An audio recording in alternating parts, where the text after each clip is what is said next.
Now we are very pleased to introduce our keynote speaker for today's event. Marc is an internationally renowned author, president and publisher of New World Library. As an author, he has written many books, including The Greatest Secret of All and The Type Z Guide to Success. He is a well-known musician as well and composer, having produced 5 albums of music for his own label, Watercourse Media. He lives in Northern California with his wife and 2 children. Marc and his wife, Audilene, have founded the Brazil Hope Foundation to help street kids in Brazil. He will be talking about spiritual path to success. This topic is the spiritual path to success. There's a lot of conflict and confusion about success. Didn't we hear some words against materialism? Isn't the truly spiritual person non-materialistic? I know all through my 20s I was totally confused about these things. Completely confused. I saw the movie Brother, Sun, Sister, Moon about St. Francis 7 times through my 20s. And I really tried to be just like St. Francis. And St. Francis, at least in the movie, completely rejects his father's business. And he even gives his father his clothes back, and he walks out of town naked. And it has nothing to do with money or materialism.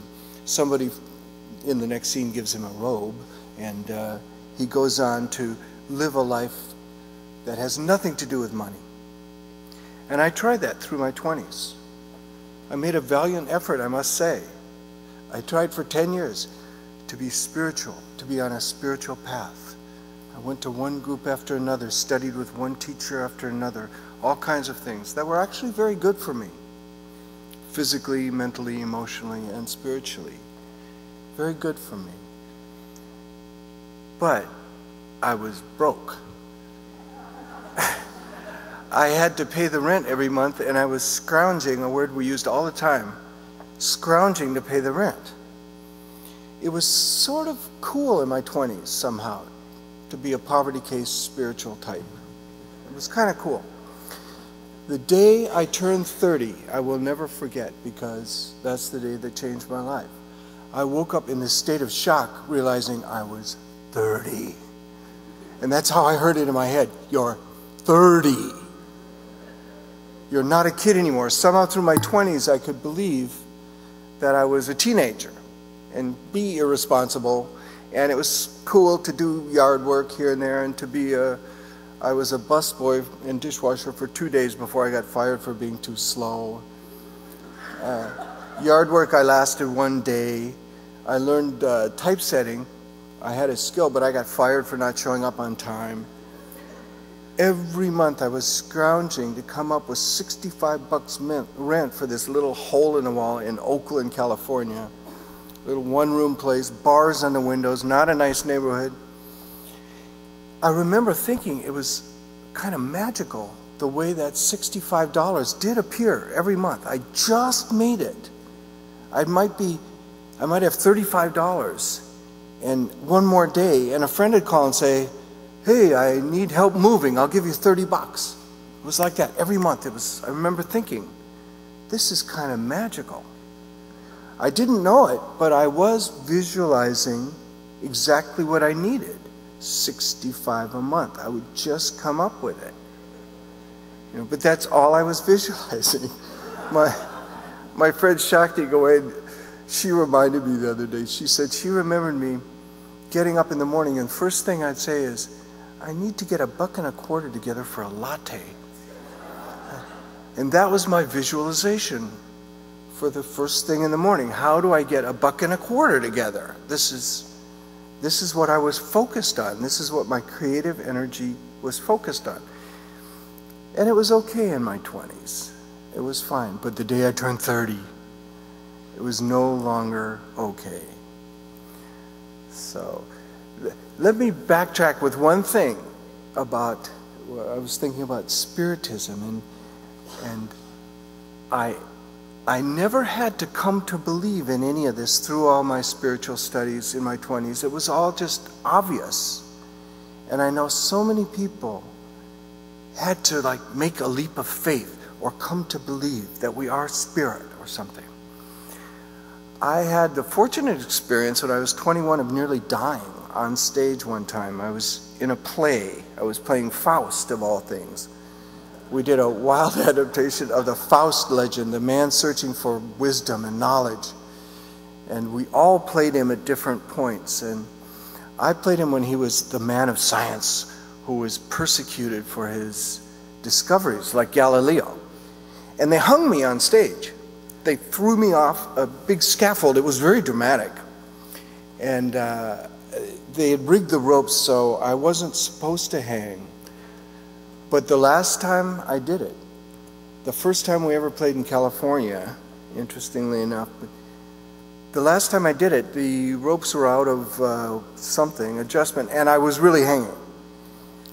I was thrown off the platform, the rope hit my neck, and I don't even remember the rope hitting my neck. I remember soaring over these green fields, soaring, soaring, soaring, having this wonderful, ecstatic feeling. This wonderful feeling. Ecstasy doesn't even describe it. This feeling of bathing in an ocean of love and light and wonder and flying. I was flying along over these hills studded with oak trees. Looked beautiful, beautiful, flying. And I remember thinking, wait, I don't have a body. I remember even looking around like this. Where's my body? I had no body. I had thoughts. I had consciousness. I even kind of had feelings. Because I remember then I got sort of, I started hitting sort of turbulence in my flight, like on a plane. I was totally aware. I was completely as conscious as I am now.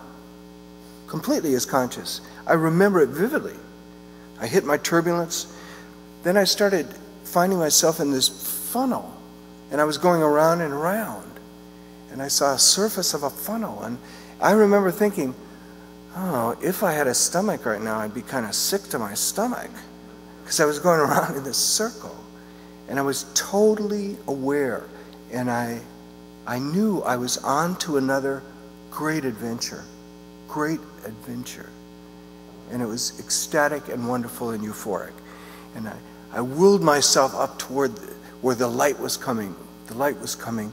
But then I got detoured and I was staring into the face of the director, who noticed I was dying on stage. Because normally for the next scene I would be just hanging there motionless. But I was spazzing all around and my head was turning blue and I was dying. The audience thought, oh, what a great effect. This is great theater, great theater. They almost watched a snuff play. They didn't know it though, so. But my director got me, and then I was staring in his face, and he brought me down. He carried me down. Fortunately, he was very strong. Laid me on the stage, and I remember thinking, who am I? I'd already forgotten. What is this life about? And it slowly came. Oh, I'm Marc Allen. Oh, I have this life. I'm an actor. How silly. I remember it felt totally silly to be an actor, spouting other people's lines. And I didn't want to go back. It really felt, the image I have, it's hard to put into words, but it felt like I was on to graduate school and they snatched me and said, back to kindergarten, kid. You go back to kindergarten. That's really what it felt like. I felt, oh, I don't want to go back. I'm on my way. But like this inner knowingness said, no, you've got to come back. You have a lot to do this life. And I will never forget that experience because I became pure spirit and I had an experience of it. So I knew I was spirit. After that, I left the theater because I sensed I had something more important to do. Spirit started talking to me. Spirit told me it was time not to say other people's words anymore. It was time to say my own words. I played all kinds of music. Spirit said, it's time to play your music. Well, first, as a musician, you learn other people's music. You learn cover tunes. Then you reach a point where you want to play your own music. I had that powerful experience of Spirit that I've never forgotten. I can even maybe try to give you an experience of what I had. That would be wonderful, far better than just you hearing a bunch of words. A few years later, I went to a Zen center, and I meditated for 5.5 months before I got kicked out for breaking the rules. They had all these rules, so. But I remember I followed my girlfriend there, and after a couple of months, she wanted to leave, and she left. And I needed to stay. I just knew intuitively I hadn't learned what I was there for yet. So I stayed, and she left. And she went walking down the road with her little backpack, I remember. And then, doom, the bell rang for meditation.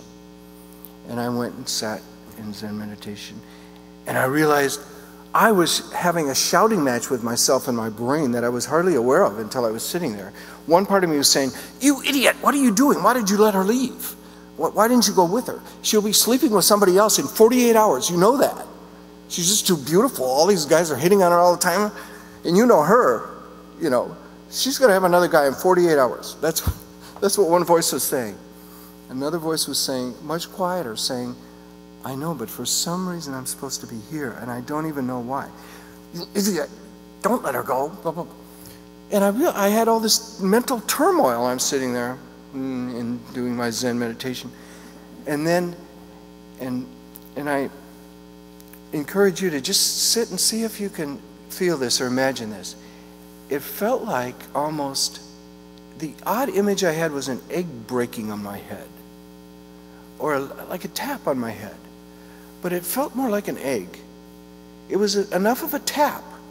Something tapped me on the head to get me out of my arguing. And there was this tap, and it felt like almost this viscous substance, or this, it felt like an egg almost going down from the top of my head. And I realized, at the top of our head, we can all imagine just pure spirit. We are pure spirit. We have what they call in the East our crown chakra. That is connected with spirit. And the crown, from the crown chakra, the pure spirit just filtered slowly down. Just feel that energy at the top of your head, and then feel the light just slowly, as you breathe, filter down through your whole body until you're just filled with spirit. We are spirit. I've come to know that. I don't have to believe it. I never made a leap of faith. I experienced it. And I sat there in the meditation and realized all my thoughts about, you should be with her, all this battle was gone. All thoughts had gone. And I was just sitting there in peace. Peace. And I realized that's what I want more than anything in life. More than any kind of success, I want inner peace. Yes. Don't we all? Don't we all want inner peace? So I'll fast forward again back to turning 30 and being a total poverty case and realizing I was very frustrated with it. And so I spent most of that day pacing up and down my little apartment. I couldn't have a party. Some friend said, you should have a party at 30.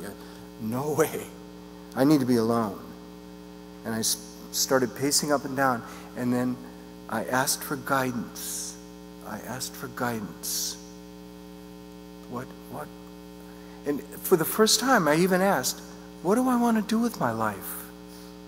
I realized I hadn't really clearly defined it. I'd been sort of following other stronger people around. I've been sort of doing what was expected and then following people to this and that place. I hadn't really even defined what success was for me. So I paced up and down and started talking to myself. And it is Spirit that guides you when you start talking. When you start praying, you do receive answers. Ask and you shall receive. That's so true. Jesus gave us the absolute key to success when he said, ask and you shall receive.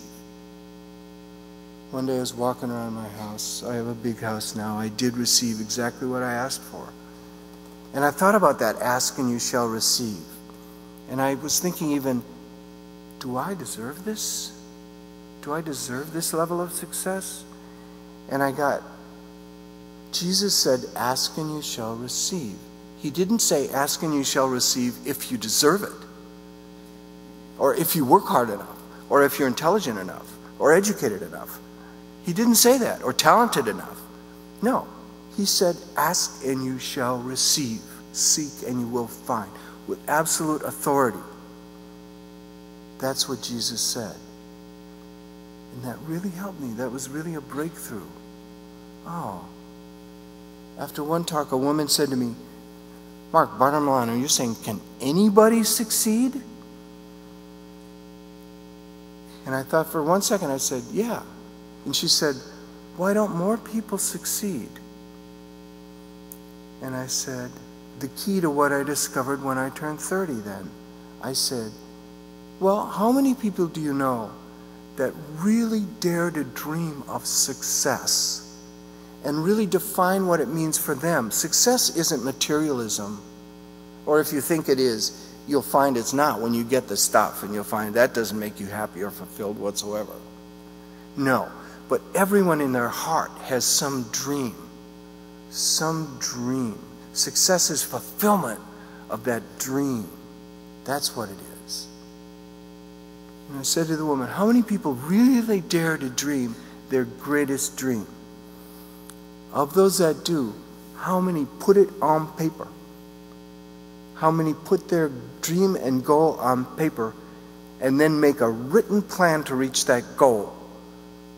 That's the key I discovered the day I turned 30. A written plan. I found out the plan doesn't even have to be that good. The plan will change and can change. As long as you make a written plan and take those first steps. How many people actually do that?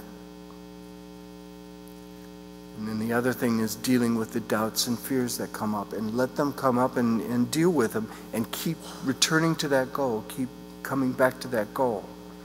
That is the simple little system, the simple little spiritual path to success I discovered the day I turned 30 is the same thing I still teach today and talk about and write about. It's a very simple little system. The older I get, the more simpler I can express it.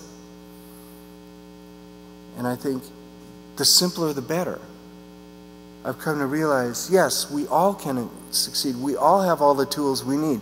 We have this amazing body with 1 trillion cells working together in perfect partnership. We have this phenomenal mind it's unlimited. We haven't even begun to use a tiny portion of our mind. Well, we have begun to use a tiny portion, but Eckhart Tolle says in 1,000 years they'll still be studying the human body and human mind and won't have comprehended its wonders and vastness. We all have this amazing body and mind, and we all have this connection to spirit.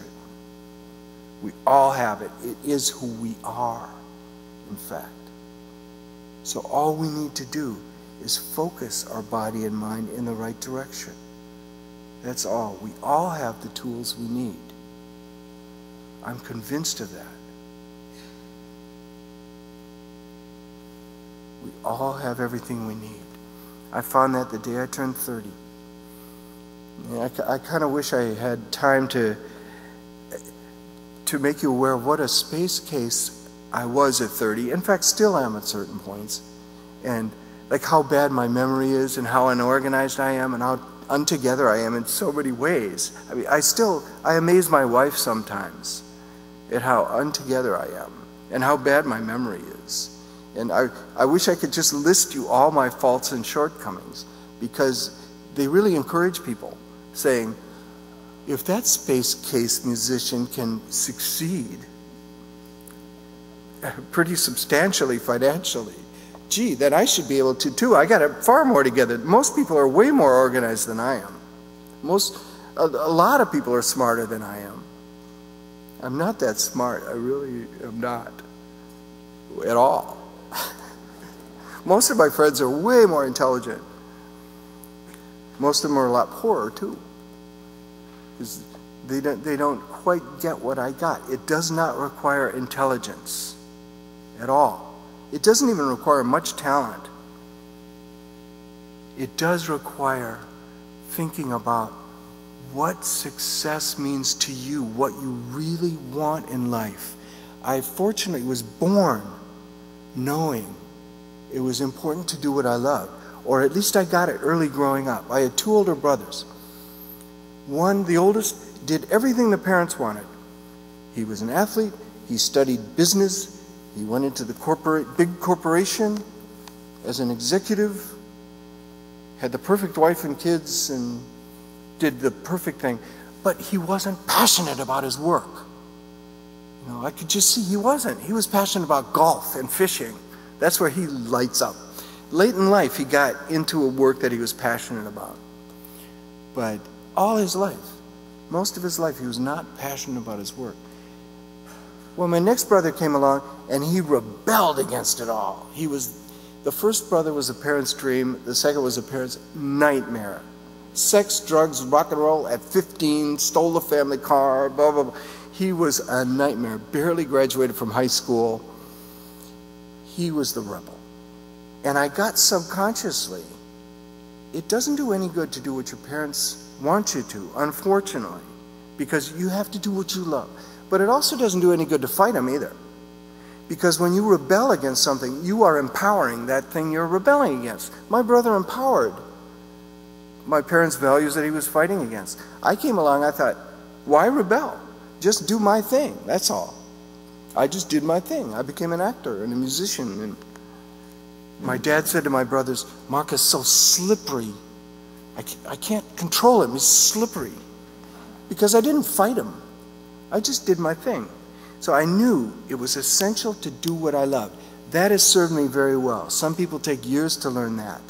But it's never too late. It's never too late. Grandma Moses didn't pick up a paintbrush till she was 65. And she became a world-renowned artist.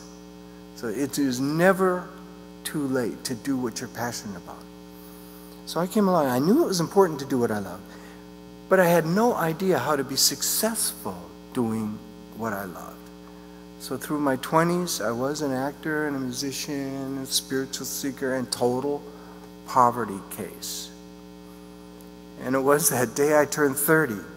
I paced up and down, and here's what did it for me. Here's the simple little thing that everybody can do. I also, in my early 20s, had a back to the land experiment, which was a total disaster.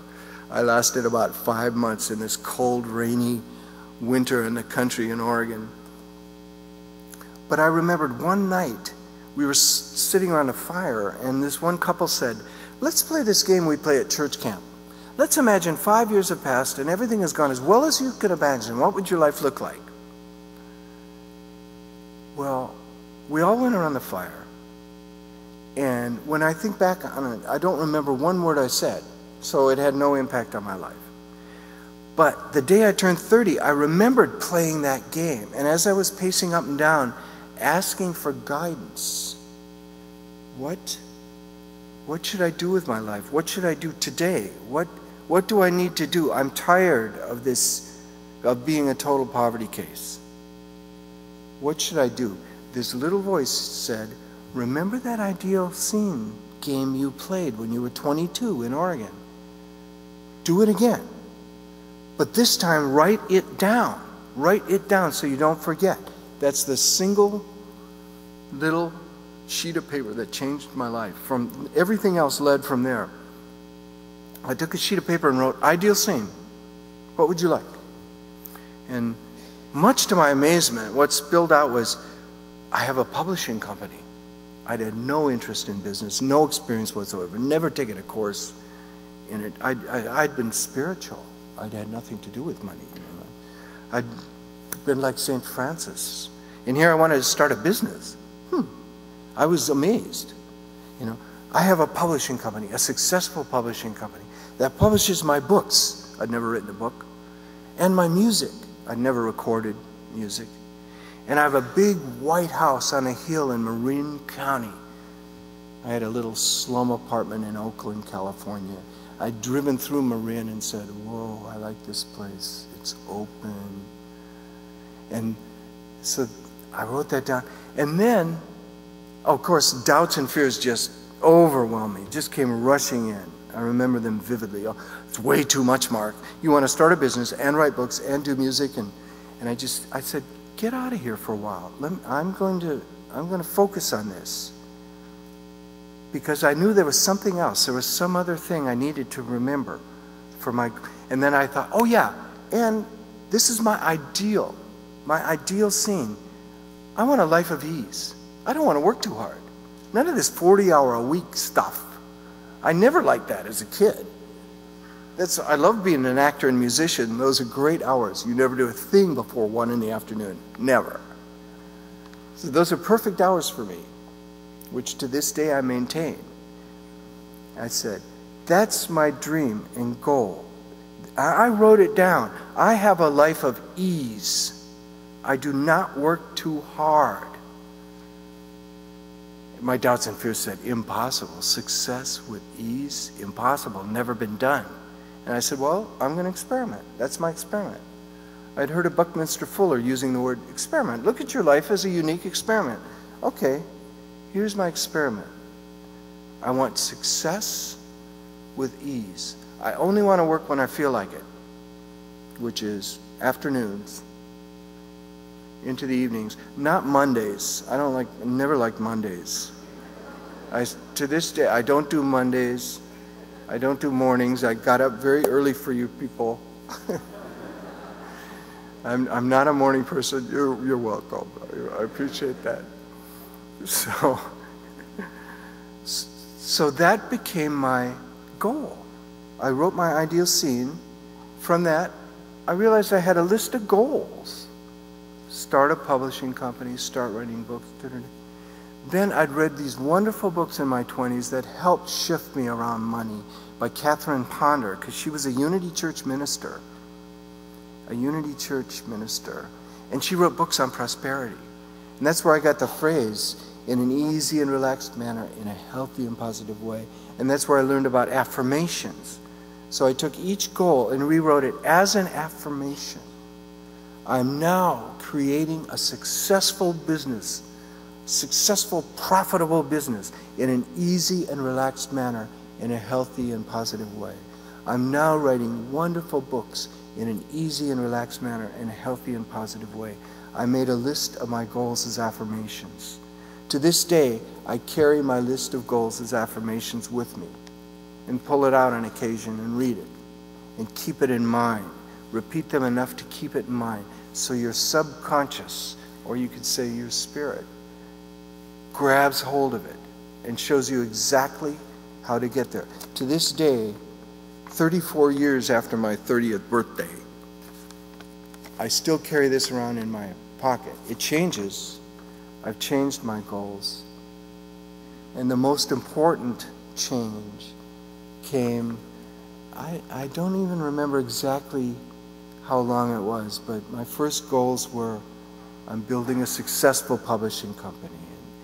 And then I realized, oh, what I really want is spirit, awareness of spirit every moment. What I really want is inner peace.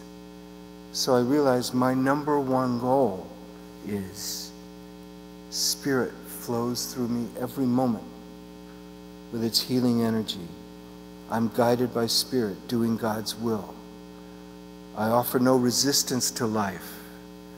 I am at peace with what is and filled with grace, ease, and lightness.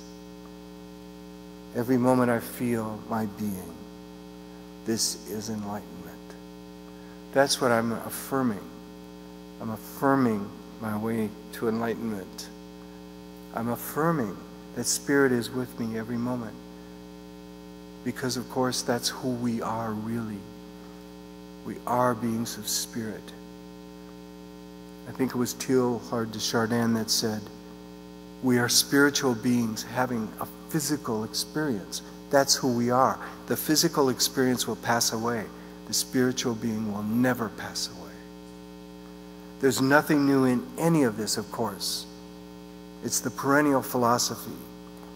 We published a beautiful prose version of the Bhagavad Gita, written over 5,000 years ago, one of the oldest things ever written.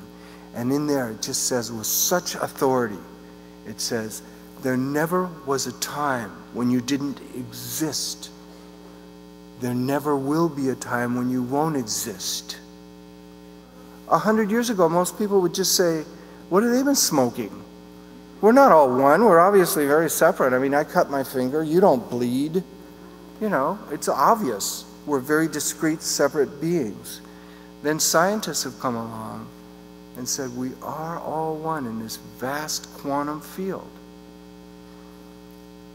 And even a microbiologist I was hearing talk who studied your actual physical body, and he said, there is no place where the tip of your finger ends on a molecular level and the so-called outside world begins.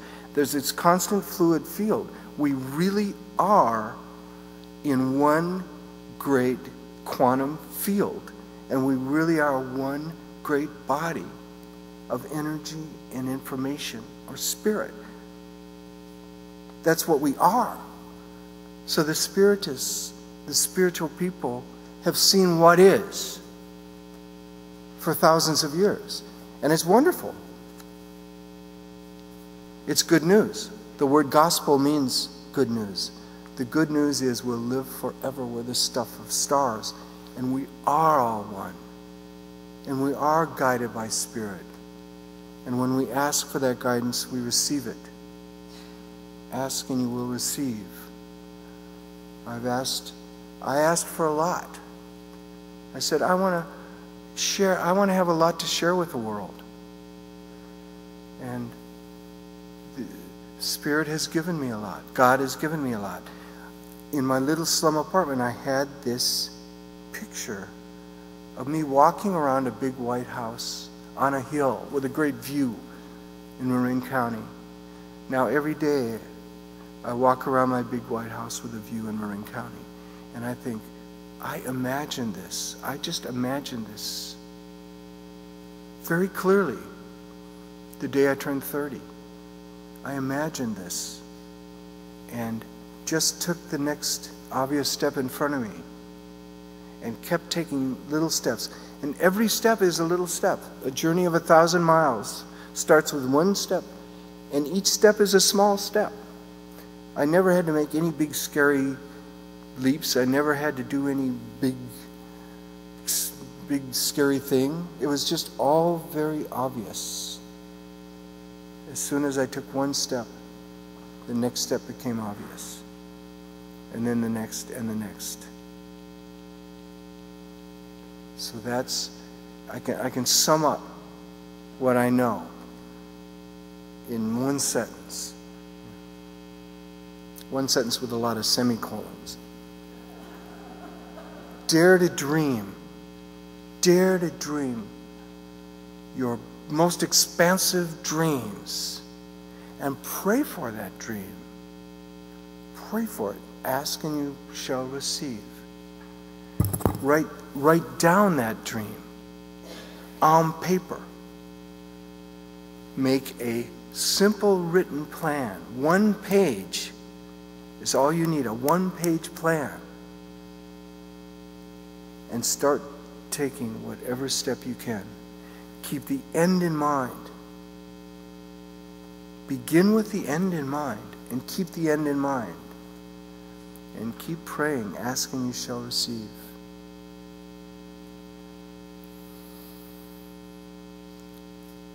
I once wrote a poem that ended, We are the creation of the forces of life, an eternal blend of ecstasy and strife, living as long as the universe stays, which is forever, through the galaxy's nights and days. From the Big Bang's beginning to the black hole's destruction is but a day in the life of our cosmic construction. We'll live forever.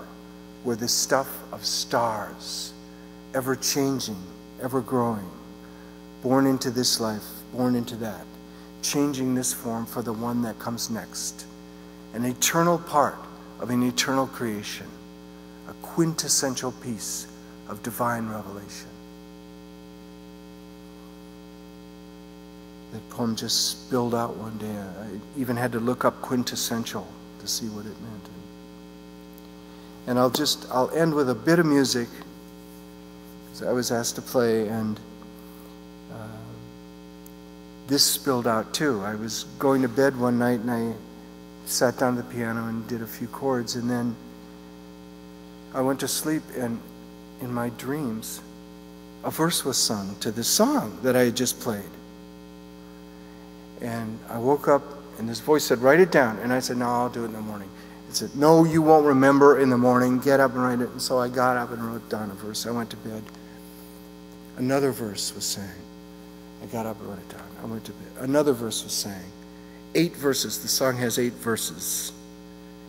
And I woke up the next morning thinking, I did something in the middle of the night. I hardly remembered what it was, but it involved scribbling, and there was this song. And so it really came through a dream. And I know you're all aware of this, but the more you grow, the more you become aware of your dreams. Because Spirit does guide us in our dreams. Our subconscious mind speaks to us so clearly in our dreams. And many dreams are just mundane, working through fears and working through all kinds of things. Dreams are our therapy. That's been proven. There are those special dreams, those spectacular dreams that remind you of who you are, the wonder of who you are, the wonder and power of who you are is right there in your dreams telling you. And in a way, that's what this song was for me. And it's about surrender. And even when I came, I was like, surrender. Well, then Eckhart Tolle came along with The Power of Now, a book I published and a book that has lightened my life. And he talks of surrender and how wonderful it is, and what he means is accepting what is. Accepting what is. It's not negative in any way. In fact, it's sweet. Sweet surrender is a key to real enjoyment of life, happiness, and real inner peace. And that's what the song's about. So I'll sing it to you.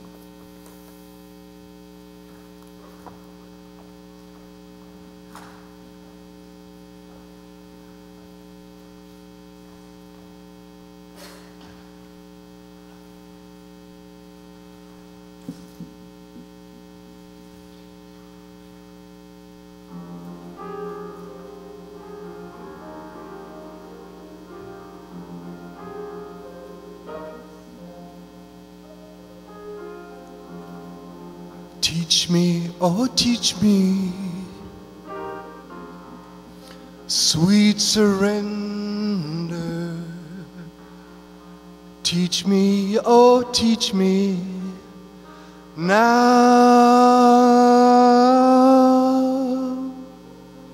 Show me, oh show me, blessed inner wonder. Show me, oh show me how.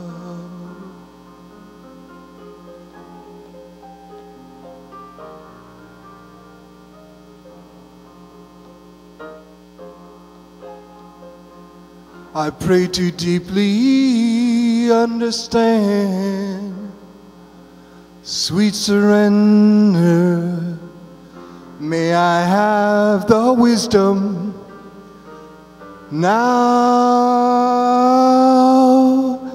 to know what things can change and have the strength to change them, and to see what things cannot change and let them go.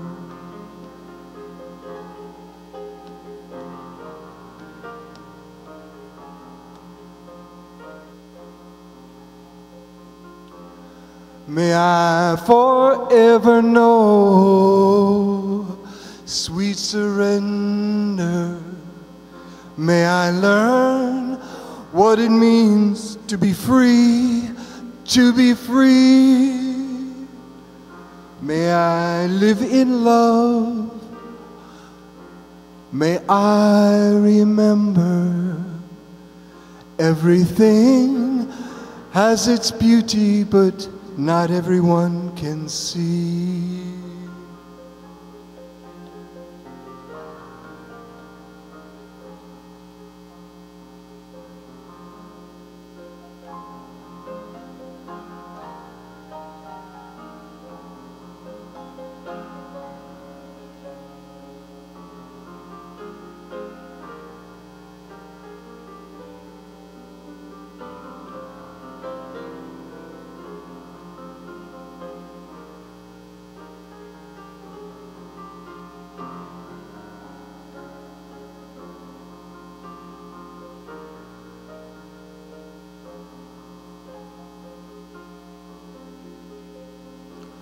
Blessed are the beggars wandering in the streets. Blessed are the sick and poor yearning to breathe free. Blessed are the young and old, all brothers and sisters. Blessed is all humanity. All life, all humanity.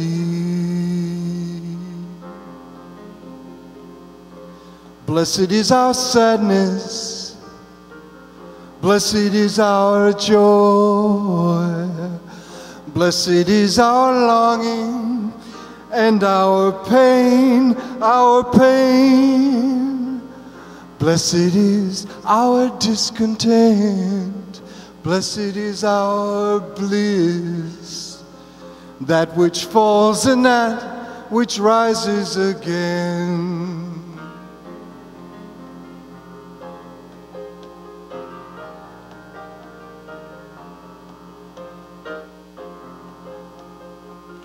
Blessed is the seed, the force of creation. Blessed the destruction of all created things. Blessed is our separateness, for we're divided for love's sake, in order to be united again.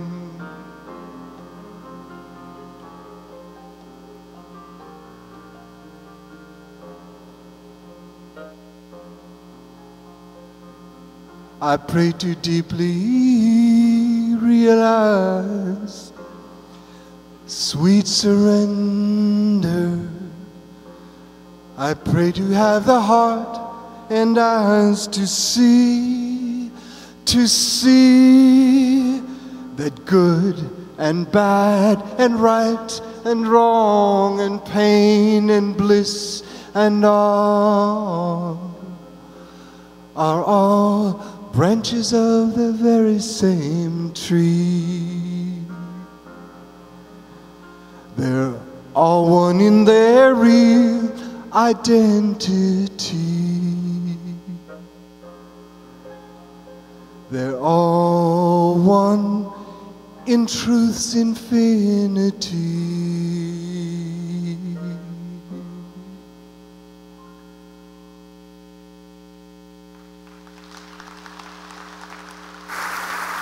Thank you very much.